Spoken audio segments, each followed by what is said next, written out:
Hello, everyone. This is edition of The Right Path.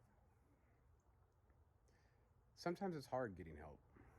Sometimes, you know, you don't need help on everyday things. You need help on stuff that you've actually been aware of for a while.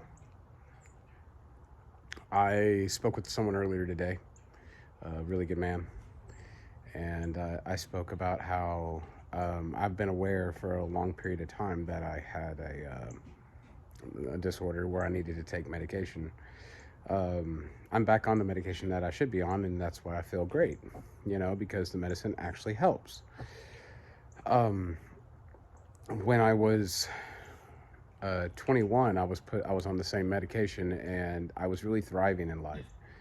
I'm reflecting. I was a production manager at Signs Now. I really enjoyed it. I design a lot of signs and stuff that are at the Branson Landing, Waxy O'Shea's. I got to work on that, black and white, Joe's Crab Shack, the little kiosk, the little, just the directories. I got to do a lot of that cool stuff. It was a lot of fun. But I convinced myself that I didn't have a problem and I didn't need to be on my medication.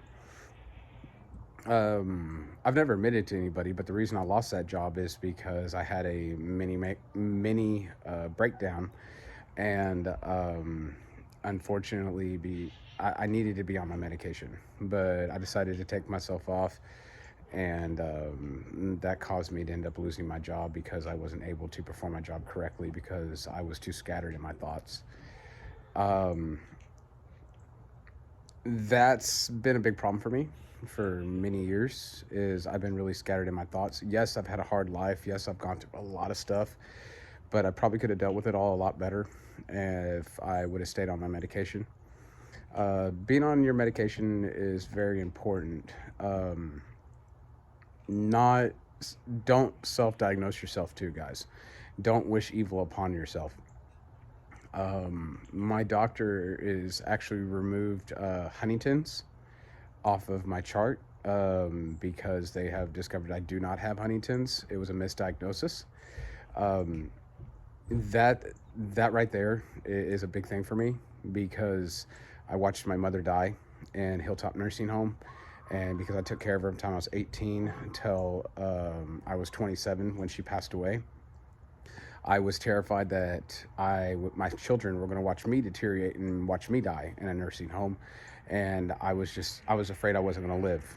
Um, Finding out that I don't have my mother's disorder, and finding out that I am perfectly fine long as I'm on my medication, means a lot to me. That gives me a lot of hope in life. I'm looking forward to life. I'm excited. The doctors tell me I could live to be 80, 90, 100 years old. You know, um, that's just amazing for me. That means one day I'm going to be able to hold my grandkids and possibly great grandkids. I never thought I was going to have that option. Um, it gives you a new purpose in life. God is amazing how He does things. God created the heavens and the earth. He created every single plant that is on this earth. He created the minds of individuals that allowed them to create medication that makes me like this, makes me completely stable. Um, I'm just super excited about it. My whole life, well, I say my whole life, um, my 20s and part of my early 30s, I'm 36. I was terrified I was going to be like my mom. I was terrified I was going to die just like my mom. It's asking a lot of an 18-year-old to sit there and become power of attorney and guardian of your mother and watch her deteriorate and die, especially when she's an atheist. Um, that right there, it makes you question your faith. It makes you question everything. I mean, there was a point in time I asked myself, how is there a God? I mean, how could there possibly be a God after everything I've been through? And now on top of it, you're telling me I have to take care of my mom until she dies. I mean, that was just crazy. But God is amazing. He will remove pain from your life. You need to remember that. But yeah, this has been The Right Path. Everybody have a wonderful day.